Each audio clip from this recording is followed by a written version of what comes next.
এত সাহস! আমি ওকে তখন থেকে ডাকছি, বেটু বেটু বেটু কই বেটু? হ্যাঁ, আমি কখন থেকে ডাকছি, আর ও গেটের সামনে গিয়ে ঘুমোচ্ছে, ঝিমোচ্ছে। আমার গলা শুকিয়ে গেল ডাকতে ডাকতে।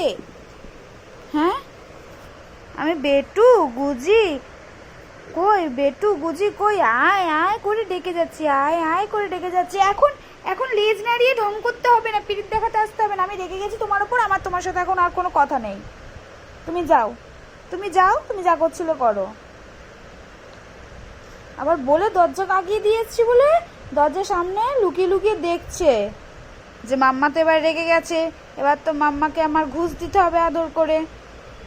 হ্যাঁ, মাম্মাকে তো আদর করে ঘুষ দিতে হবে। আর ওখানে গিয়ে কেটে গ্রিলের মধ্যে মুখটা রেখে কি করছে, ঝিমোচ্ছিলিস? হ্যাঁ, ঝিমোচ্ছিলিস না? আমি এখন কিচ্ছু কিচ্ছু শুনতে চাই না, কিচ্ছু না। তুই আমার টেডি বিয়ার নিবি না, হাত দিবি না। তুই আমার টেডি বিয়ারে, তুই আমার টেডি বিয়ারে হাত দিবি না। তুই টেডি বিয়ারে হাত দিবি না। তুই আমার টেডি বিয়ারে হাত দিবি না। কতবার ডাকছি, গুজি গুজি আয় বেটু আয়, মাম্মার শরীরটা ভালো না, আমার ভালো লাগছে না অতবার যেতে। মাম্মার কাছে একটু আয়, মাম্মার কাছে একটু আয়।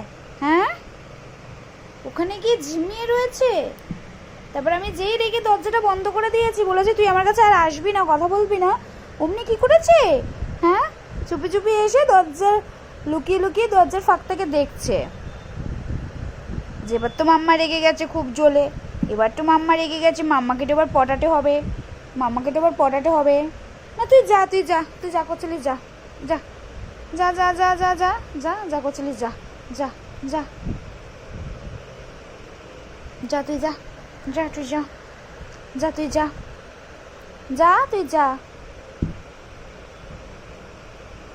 আর আমাকে এই হাত ধরে কোলে উঠে পটাতে হবে না, ঠিক আছে? এইটা তো একদমই না, এটা তো আমার মাথায়, ভুলে গেছিলাম যেখানে একটা ক্লাচার আটকানো আছে। কিচ্ছু না, আমার টেডি বিয়ারের দিকে তো তুই দেখবি না। হ্যাঁ, দেখবি না, তুই যা এবার, যাও যাও যাও, তুমি যাও, তুমি যাও, যাও। নো কথা তোমার সাথে এখন।